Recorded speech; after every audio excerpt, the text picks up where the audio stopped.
Hey everyone, and welcome to Conversations with Kalekye, where love finds a voice. My name is Kalekye Mumu, and I'm excited to have you here on Africa's Best Relationship Podcast, as voted by APVA. Now, we're continuing with our amazing series of parental trauma and relationships.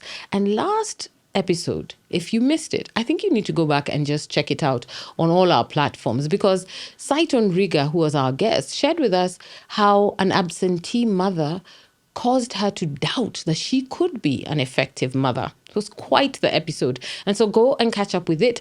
Remember, if you too have a story like that on parental trauma, email us conversationswithkalekye@gmail.com and we will get back to you. Now, today, we are continuing this journey and we have an amazing guest. She is a nutritionist and the CEO of Chakula Fiti Agribusiness. She's a lecturer, a mother to one amazing son, and an author of the book, The Illusions of Forever. And it speaks of her life lived experiences and lessons in love, loss, and resilience. Agatha Mwende, welcome to Conversations with Kalekye. Thank you so much. It's lovely to have you. It's so lovely to be here. You've traveled all the way from Eldoret to be here, and so we do appreciate the journey made so that we can discuss further. The Illusions of Forever obviously began somewhere. Yeah. And I've been watching you on different interviews talking about the relationships you've been through, and you once quoted that people who grew up in a dysfunctional home always dream about creating a functional home. So it made me wonder, what was your childhood like? Just briefly walk us through what you viewed and how you felt that shaped your ideas of love and belonging. Well, you've taken me back to that particular conversation. And the reason why I say that, because when I started growing up and realizing that what a family is supposed to be, it was just me and mom. And it was a single household, a single parent household. And there was a lot of freedom in terms of it's just the two of us. So we go to the salon, we go to church, we go together. Everything is together.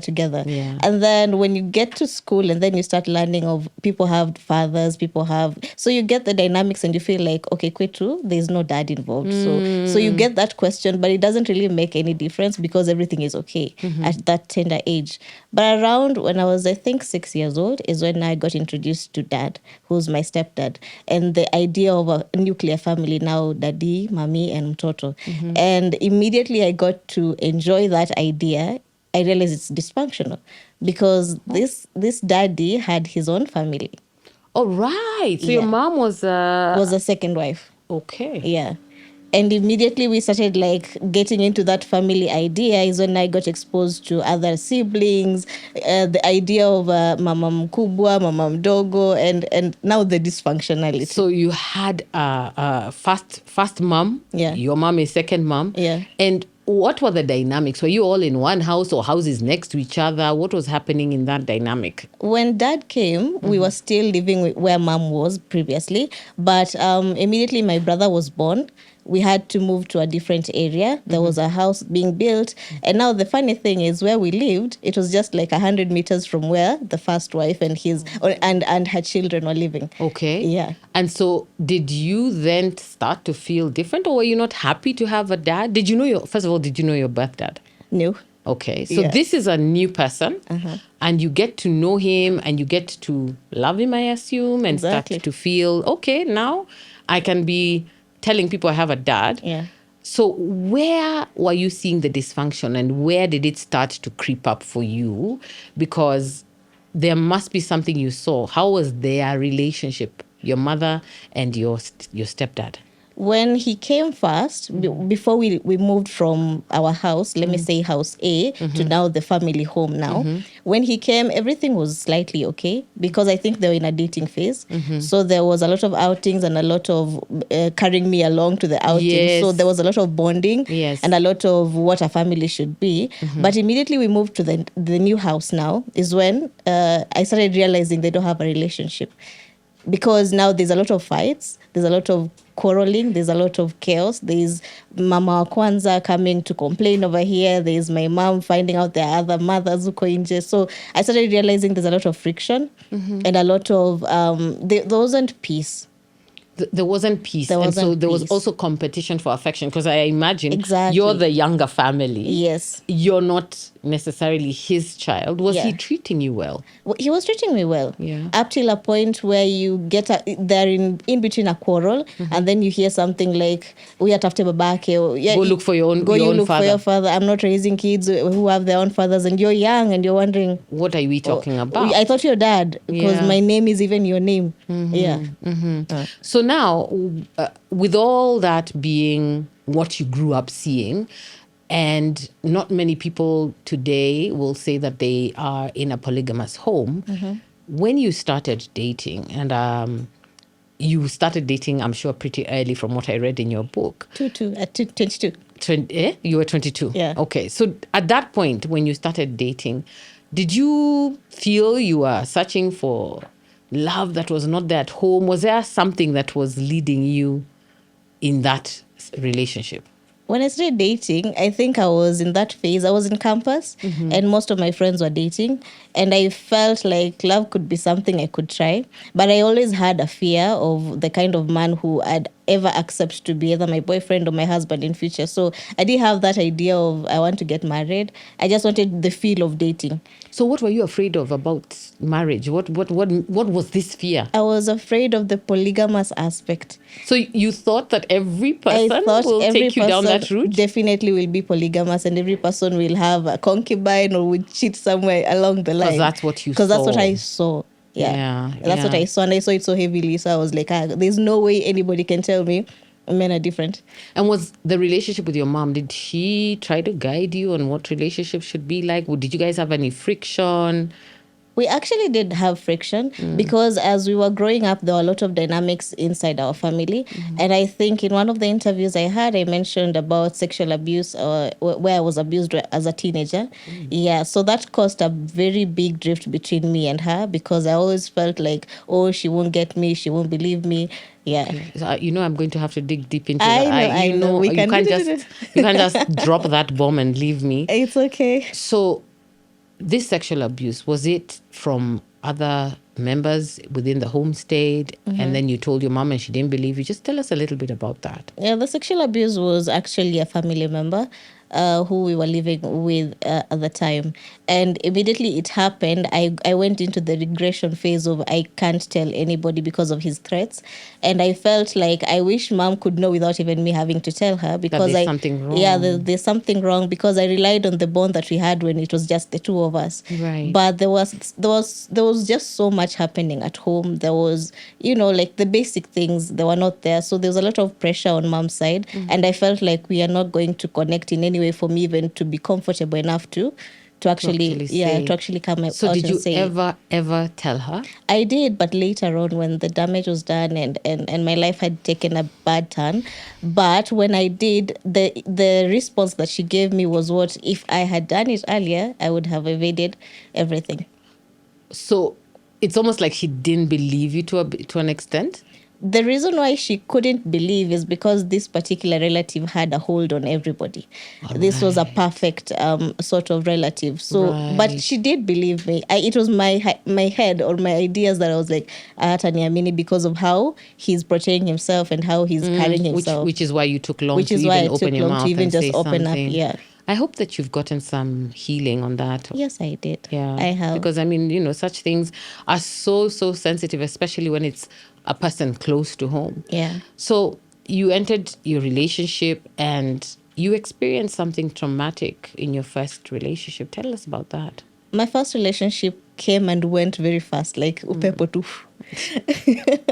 I met this guy. He was actually a good guy, and I always say he's still my friend till now. And immediately we started dating. I got pregnant, and at that time I was still in campus, and he was working. He wasn't in campus. So in the week that I got pregnant, like today's on Sunday, the next Sunday I lost the baby. What? Yeah, so you just realize you're pregnant, and then I told my mom, and now we are still wondering how What to do. we are going to do about the pregnancy thingy. And then in a week's time, I lost the baby through an ectopic pregnancy. Oh my. Yeah, And you were young. and I was young. So how did that affect the way you view love, relationship? I mean, that kind of trauma is pretty heavy. It's pretty heavy at 22 because at that time I wasn't already dealing with the past traumas. So it was like one trauma on top of another, on top of another. So I wanted nothing to do with men. Like ikakuja tu, I was like, these men, first of all, they're polygamous. Second of all, they give us pregnancies and we lose the pregnancies. Like I had such a negative attitude towards them. And I was like, I don't want to indulge. I don't want to. So how long did you stay before you went to your next relationship? Sometimes you say you don't want to, and then in the process of I don't want you, somebody just comes along and becomes a different narrative completely. So tell us about that. So around that time, I think it was in 2017, I was working in a campaign team somewhere, and I met my ex-husband. And I was just nursing the wound of the ectopic pregnancy and that relationship that had ended. So I wasn't looking for a relationship, but I was very friendly, as I still am. So I struck a friendship very quickly with him, which escalated now into And this romance. other relationship that ended, did it end because you lost the child? Where did he go? It ended because, you remember when I said it came and went quickly? Yes. So when the baby came and went, we sat down and we felt like, you know what, the relationship dynamic or the foundation wasn't there. So it's like we hurried things and things ended. So we either remained friends because we can't really do. So you agreed. Yeah, so we agreed. Okay, which is good. So here we are. You have met this new man, and you are not looking for something. Your opinions of relationships were formed on what you saw at home, and they were negative. And so here you are. You start to change. What are these changes that start to happen, and what are you anticipating? Were you looking for a stable, home that is going to be a perfect home based on what now you're seeing? Because I'm sure by the time you're agreeing to this relationship, you have seen something. Yeah. So what was it? When I struck that relationship with him, he was very warm and friendly, unlike the men I had known. Okay. They were loud, they were tall, they were bearded. I had even an idea. You had a type. I had a type. I was like, this one, no. So he was very different from anything I had ever thought of. Right. And I got drawn into that kabisa. Yeah. So by the time we started defining it as love, I was already fallen like kile kabisa. You had fallen because he was everything you had said. It was different He was from anything different that you from had. anything else. And so, of course he comes, he's different. It's nice. When did it stop being nice? He came, it was different, it was nice for almost 8 years. 8 is long. 8 is long, and 8 means the relationship till the pre-wedding, till the wedding, until the end. Yeah, that's the 8 years. Okay. So not 8 years of marriage, but 8 years of knowing him. So in that period, because I did read your book. Yes. And there's a section where you say you suddenly became the giver, and you paid for your own dowry, your mbuzis. I mean, me, I'm a Kamba too, and there. Ati. For those of you who don't know, that is what we call the bride price in our language. Yeah. So you paid. Yeah, I did. Was it because you really wanted this relationship to work? What was driving you to make this so evident that you are going to make it happen? I really wanted a marriage.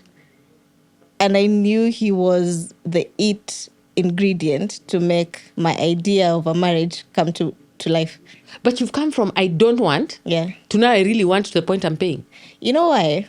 I'm going to expose something. I'm very, independent, hyper-driven, career-oriented. So the type of man I wanted wasn't anybody who's on top of the career ladder. I wanted mutu subtle kabisa. So that you can so also that I do your can thing. do my thing and he can be there, be the man, because I can't be the man, but you're calm there, umetulia tu hapo. And he was that kabisa. But that doesn't explain why you are paying. What explains why I was paying is love is blind. I don't know.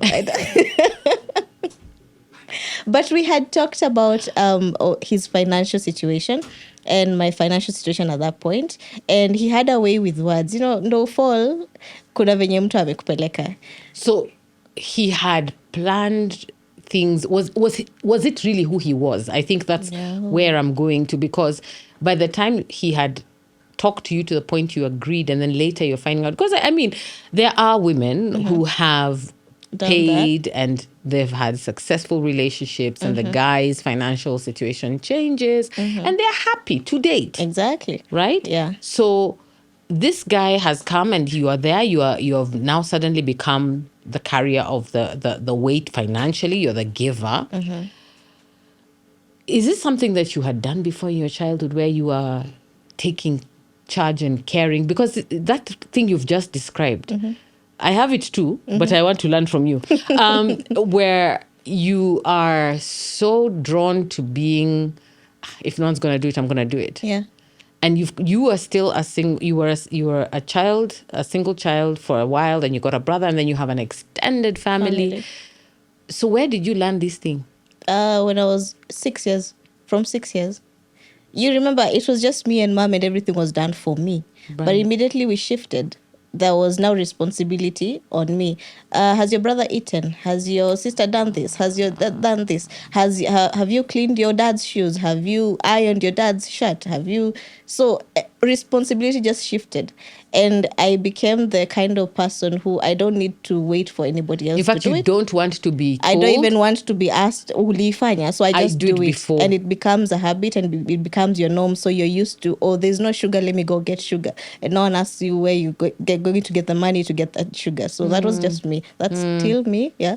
No, I know. We have we have a hard time dealing with that, because especially firstborn girls, Daughters. it's Elder daughter syndrome, it's a thing. And especially I think in Kamba homes, I don't know what that is, but I'll do more research.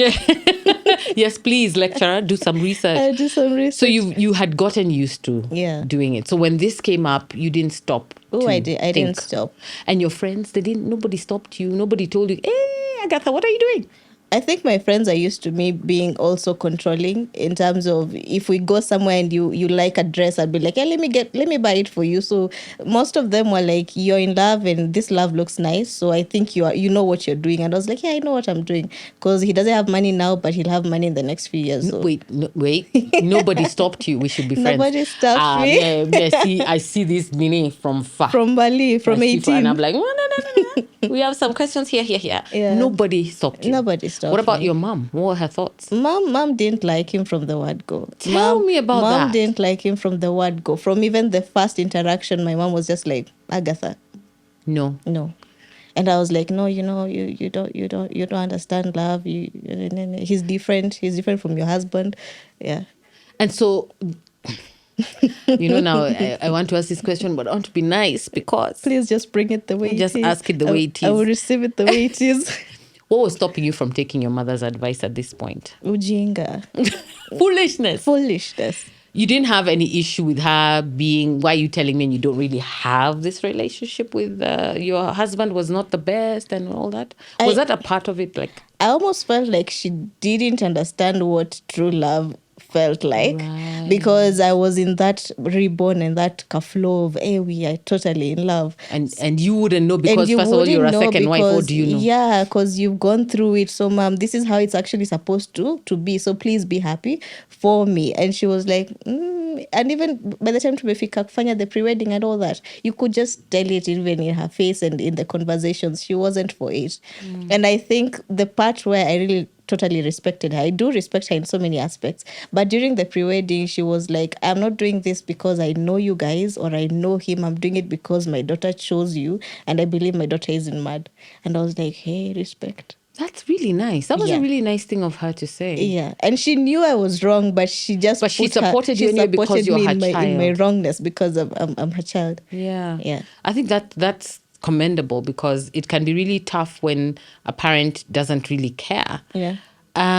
So this relationship, you say, after you did pay the pre-wedding, you guys eventually get married, things start to look different. And you have this thing you've created in your mind based on, I don't want what was at home. Exactly. So what is this thing you wanted, and what did it become? What I wanted was daddy, mommy, mtoto, happily ever after. It didn't matter where we were. It didn't matter whether we had like meat and chapati every day. But that stability is what I was looking for. And it was what I was sold in my head and in the relationship, the tenure that we got to know each other. Yeah. But immediately we got married. The veil just went off. And I realized, I understood the kind of person that he was. And it clicked immediately. Whoa. He was so similar to my stepdad. He was so similar to the stories I had heard of men and how they are exactly. And ikatoa to your veil, I was like, wait a minute. So the veil drops. You know, people say that I'm not actually- married. I've not yet been married, and I really pray about this marriage because, like you, I really want it, but I pray because I cannot afford to make that. I didn't see. I don't know if I'd live with myself, and so I commend you for being able to even get to a Actually. point of sharing. Thank you. Because I don't know how hard it is. So hard. It must be. And so this veil falls from the guy who was looking supportive and that he's going to do great by you. What does he become? He becomes the thing I'm running away from. Just give me a description. He becomes the kind of man who is not satisfied with exploring out there and looking for women, and he becomes very proud of the things that he's doing outside. It's almost like it's a conquest, because in every cheating instance you'd question, he'd be like, yeah, why did you, yani he doesn't acknowledge the issue. He throws it back to you like, why did you touch my phone, or why did you, if you hadn't found out we would just be okay. And you don't get accountability in his actions. So the problem is that you found out, not that he cheated. It's not that he cheated. And even if he cheated, he'd come and tell you, I'm sorry, I won't do it again. And immediately he does that, he goes back and he does the same or even the worst. So what discussions did you have? Did you ask him, what are you missing in this marriage? I did. In fact, the discussions were so heavy because at that time I was raising, I had just given birth to my son, and it was also another difficult period because he was born preterm. So I needed so much of his support, and he wasn't there. He was giving his support elsewhere. And I remember sitting him down and asking him, what is it that you're lacking here? What is it that I'm not doing? Because let's face it, I have done the heavy lifting to get us where we are. So what I require from you is just like, be a man, support me emotionally. That's actually what I'm looking for. Because you were not asking him even for the money. I wasn't even asking him for anything, as much as my resources were depleted and all that.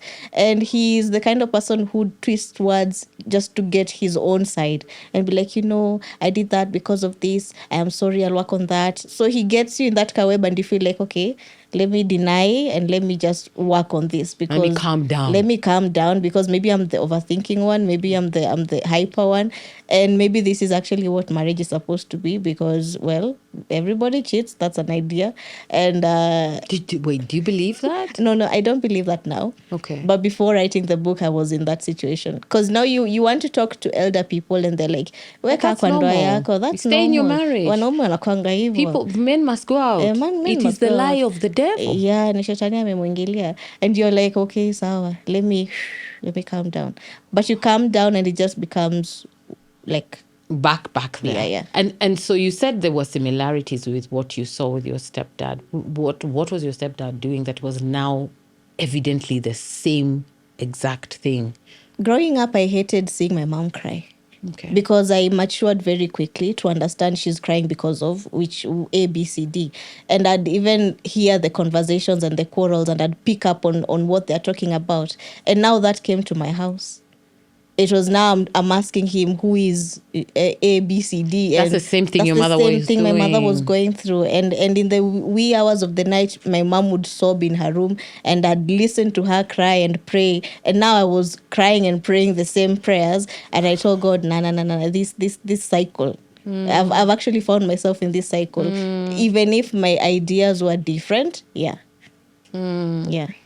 So here we are. We've run away, but we're back. And you're back into this thing that makes you feel, it's so difficult. And so you stayed. Yeah, I did. Why did you stay? Were you trying to make this work as a family? Were you trying to prove your mother wrong? Why did you stay? I think there's something women have been given like power to deal with shock. Immediately you get something that shocks you, you want to deny first so that you can deal with it better. So I denied it for a long time until I don't know, I stuck up enough evidence to actually now bring the whole file and be like, you did A, B, C, D, so that it's not a one-off at I did wrong and you have to forgive me. And so I piled it to a point it was too evident for me, and it had to come from my own Yeah, decision they and always my own say that, understanding yeah. to realize, you know what, I'm actually just in basically an illusion. Yeah. The illusion of forever. So, do you think that illusion of forever was more about the dream that the reality than the reality of who you married? So there's the dream aspect of I want it like this, I want it like this, I want it like this, and the reality then you push it aside. It was a dream because in my head it was a complete fairy tale. I was sure, like you would ask me, are you sure? I am sure. My mom asked me in front of me, are you sure? I am sure. But the reality was not what I was looking at. The reality wasn't what So everyone was seeing it except you. Everyone was seeing it except me. And But even the friends who didn't tell me. Now? Later, now they were like, you know what, Mwende? He even approached us. And I was like, wait, what? He what now? Yeah, he did. He went behind my back and approached a bunch of my friends. To hit on them? Yeah, to hit on them. I'm sorry, what? Yes. And at that time, I was in a praise and worship team, and we would sing together with some of them up on Bele. I have a very high-pitched soprano, and another soprano counterpart of mine. He did. He went behind my back. But she refused, I hope. Yeah. Okay. We're going to leave them. We're going to leave it right there. Yeah. So what was the turning point for you to choose your peace and step away? Was it a single moment or that whole build-up? Was there something that just snapped? Because a lot of times people say there has to be something that snaps. There has to be something that snaps, and there was something that snapped. It was a build-up, and I think I was trying to console myself, like, yeah, let's build the evidence. But one day, it was in February 11th, 2024, I was like, nah, I'm done. What happened on that day? On that day, was it 24, 23, 23? Mm-hmm.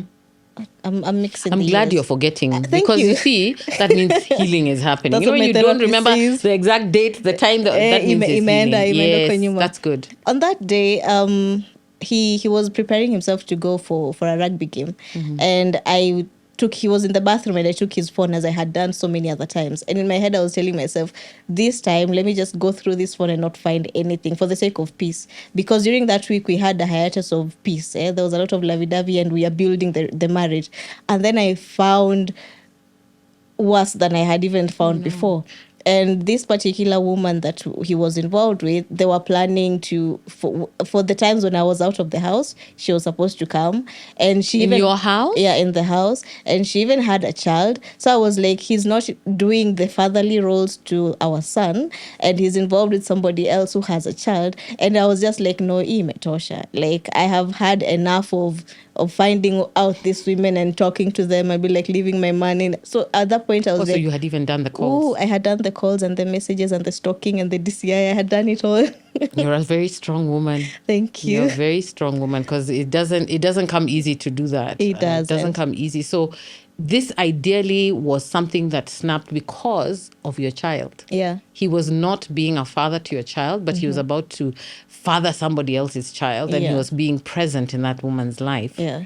And it mirrored my stepdad and how he had a bunch of children, and most of the women with the children he had always complained about how he's not being part of even the way we were raised. He walked out and he left us, and I was like, no, I'm not going to put myself in that situation where my son will go through the same thing that I went through, and the person I'm dealing with isn't sober enough to understand what we are building. Yeah. And doesn't recognize his son, because you see, it changes a little bit as long as he's being a father. Exactly. There are certain things that you're like, be the father, I don't have to be with you. Exactly. Oh my. So it just snapped, and I had a straw episode, and that was it.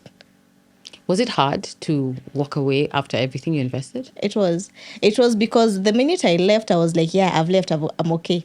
But at night, you sleep and you start realizing, I have walked out of what? Then you table the things you have walked out of and the resources and the emotions and the build up, and it just got messy. I had to get therapy because I lost my mind a bit. Yeah. Yeah. I can imagine. Yeah, I lost my mind a bit. But you didn't go back. No, I didn't. I have never gone back. No, that is good. I mean, you know it happens that Yeah. you leave, you come back, you Ooh, leave, you come back, yes. then you leave. Yeah, then you leave ya kabisa, Yeah, and yeah. then you go back and you don't tell people you went Yes. back. And it's a cycle. It's a cycle because when you leave, there is a lot of back and forth. Oh, go, I don't want you. And then it comes and then it's like, oh, please come back, let's build. But for you were done. For me, I was done. And I thank God for that stamp, ya kweka, like, I'm not going back because I know what you're going to do and I don't want to be part of that. Yeah.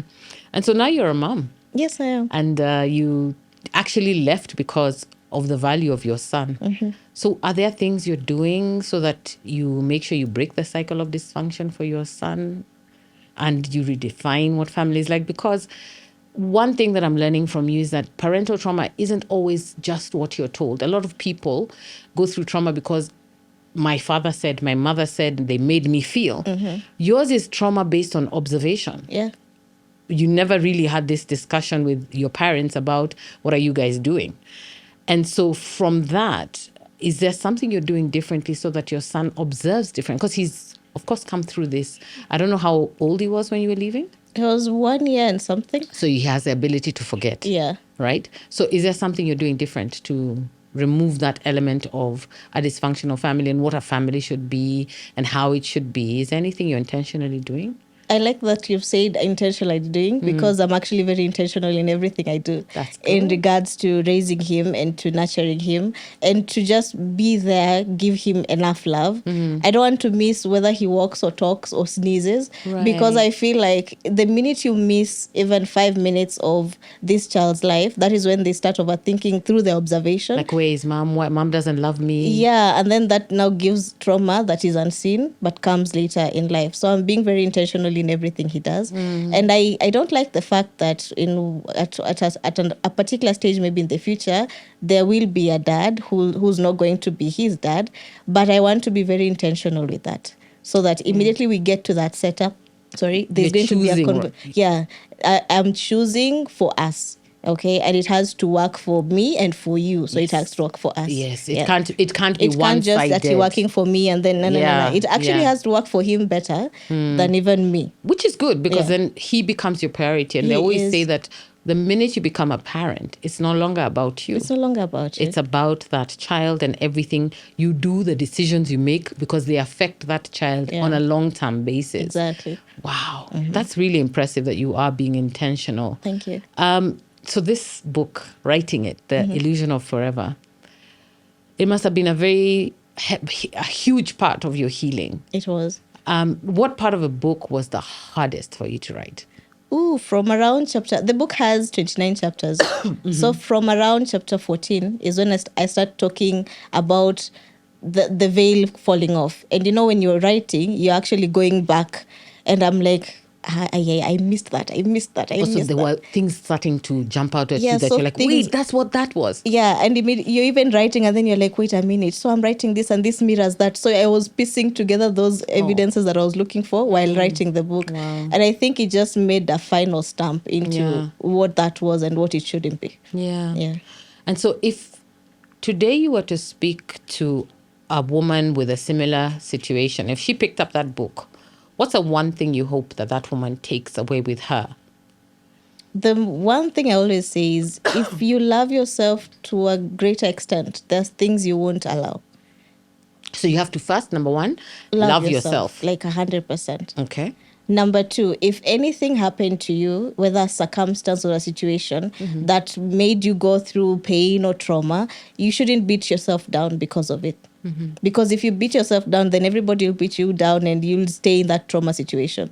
So it's bad, yes. Maybe you had a hand in it, yes, but come out of it. Yeah. So ideally, knowing yourself, loving yourself, but also giving yourself some grace. Giving yourself grace, a lot of grace. Because honestly, the trauma we see as children or experience as children is really not our fault. But a lot of times we're made feel like it's our fault. Yeah, ni makosa yako. And because you should be grateful, especially as Africans, that you are brought into this world, you are parented, you are taken care of. Fed.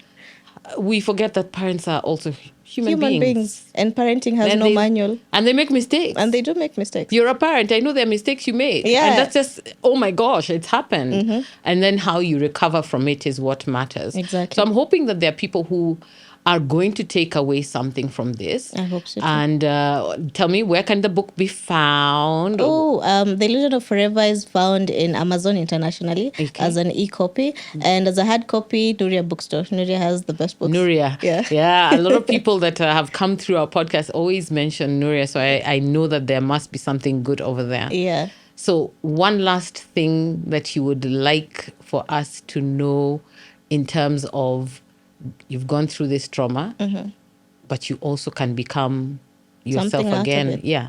One last thing on that. All I can say is healing is difficult, but it's not impossible. Healing is difficult, but it's not impossible. It's not impossible. So you acknowledge that it's hard, but you also know that it's not impossible. Would you say that you are now fully healed? I always put an ellipsis because I feel there is nothing like healed. There is always healing. Healing. Yeah. So people should always know it's everyday healing. Dot. And you're better than you were before. Yeah. There's another dot on top of another dot. So it's healing. Oh, is she deep, guys? She's deep. She's deep. I like it. Agatha, thank you. Thank you so much for being here, for sharing that story. I know that there is some power in acknowledging what could have affected the choices you made that then show up in your relationship, because I know you're not the only one who has grown up in this polygamous home, who has seen these things, tried to make different, but still found themselves there and thinking that you didn't, you know. I think that's the part, because there's sometimes where you're like, you don't even know it's happening to you, right? And so I pray that this healing continues. I pray that your son gets every bit of that side of you that you have declared over his life. And that the Lord will open those doors for you guys to actually be loved like you deserve to be loved. Amen. That's actually my prayer for you. Thank you for being here, and thank you for gracing us all the way from Eldoret. I know. When you get back, say hello to those people. I will. And hopefully I'll come and visit you there sometime soon. Kwanza kwa shamba. Yeah, she's a farmer. I don't know about me and farming, but I like the produce. Nice. Yeah, so thank you for being here. Thank you for having me. Guys, thank you so much for being a part of this episode. Remember to go and check out Illusions of Forever by Agatha Mwende from Nuria and from Amazon Books, and just get to know a little bit more about her story. And I hope this helps you and inspires you to also have grace with yourself should you find yourself in a certain circumstance that is affected by your parents and what you saw as you grew up. I also want to take the time to thank my partners. That is Delish Full Service for my amazing hair and makeup, and Evolve Fashion Kenya for this amazing fit. Thank you guys for being here. Remember, conversationswithkalekye@gmail.com if you want to join us. Follow us on all our platforms. And as always, remember, this is where love finds a voice. Take care.